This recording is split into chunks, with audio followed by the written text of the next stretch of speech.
Hi everyone, it's Roxanne here. In this video, I am going to discuss soap making, both hard bar and liquid soap. Hard bar soap uses sodium hydroxide to saponify, while liquid soap uses potassium hydroxide to saponify.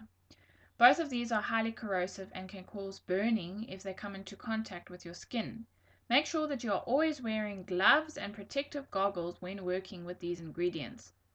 Keep in mind that there will be none of these ingredients left in your soap after your mixture has saponified. You can't make soap without sodium hydroxide or potassium hydroxide. There are two basic ways to make a hard bar soap: hot process or cold process. When making cold process soaps, you will melt your solid oils down to a liquid form so that you can adequately mix the sodium hydroxide with the oils. No additional heat is used to actually facilitate the saponification process. Soaps made using the cold process method take about 3 to 4 weeks to cure. With hot process soap making, an external heat source is used to accelerate saponification. The external heat source can be a slow cooker pot, a double boiler, or an oven. If the soaps were made using the hot process method, 1 week of cure time is sufficient.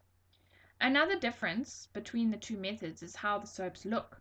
Cold process soaps have a more smooth finish to them, whereas hot process soaps have a more textured, rustic finish to them. This is due to when the additives are added in both soaps. In hot process soaps, the additives are added at the end of the cook time. With cold process soaps, the additives are added while the soap is still fluid, giving the finished soap a more smoother finish. The choice to use one method over another is a personal choice. Neither method makes one soap method superior over the other.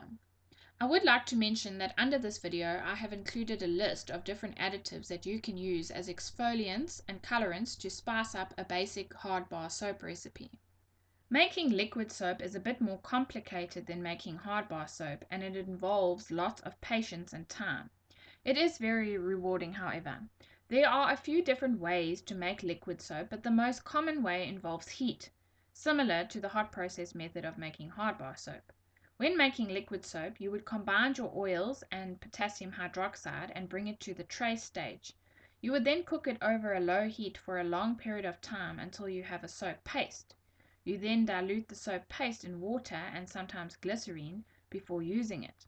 I have a small tip for liquid soap making. If you want to test if your liquid soap has cooked long enough, you can do the clear test. Simply place half a spoonful of your cooked soap in half a cup of water. Stir it really well. It'll take a while to dissolve it all. If the water is clear, you can continue to the dilution stage. If it's at all cloudy, then you have to continue cooking it. It is also recommended that you test your liquid soap with a pH tester before using it. You can purchase one from most hardware stores. A pH level of between 7 and 10 is generally fine for soap. Our liquid soap recipe has a pH of about 8. You don't need to test our recipe, but if you want to make your own soap recipe using an online soap calculator, then I recommend you do so. I hope that you enjoy our hard bar and liquid soap recipes.